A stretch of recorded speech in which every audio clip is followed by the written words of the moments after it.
Well, here's a question for you. Have you gotten desperate enough to cut your own hair yet? Perhaps a few snips on the bangs there and a few whacks around the ears. Well, if you're like most people, you really miss your barber or hairstylist right now. Well, it turns out they miss you too. Our Robert Price explains.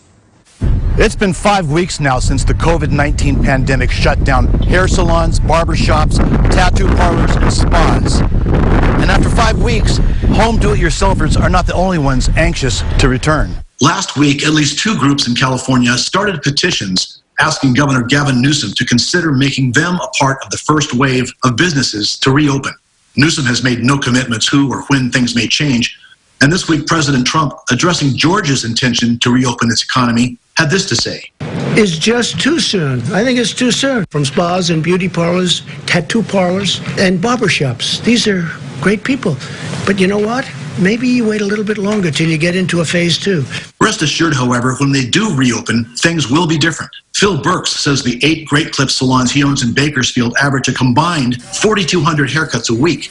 So that's a 5-week backlog of 20,000 haircuts for his salons alone. He's bracing for an onslaught that rivals late August back-to-school week when salons are allowed to open again. Burks just hopes his salons are fully staffed. It's going to be no less than back to school. I mean, back to school, we basically drive that 4,000 up to about 6,200, and it's going to be numbers like that. Oh, but we don't. How we're going to handle it is not sure. It could be tough. And hoping we get our employees back too. As I say, we're going to lose employees. I know.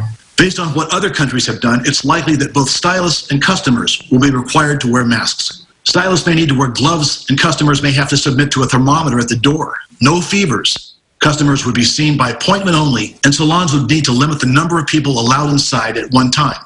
And stylist stations will need to be more widely spaced. Another possibility, no more washable plastic capes. For now, disposable paper smocks, like doctors wear. Hair salons already tend to be fairly meticulous with sanitation, but the pandemic has ratcheted up that standard considerably.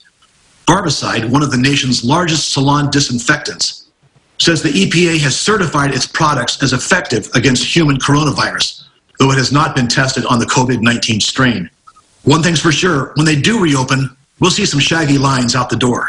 A haircut's a little bit like surgery. It involves trained professionals and sharp objects. The comparison usually ends there, but because of the coronavirus outbreak, a trip to the salon might start looking a little bit more like outpatient surgery. For 17 News, Robert Price.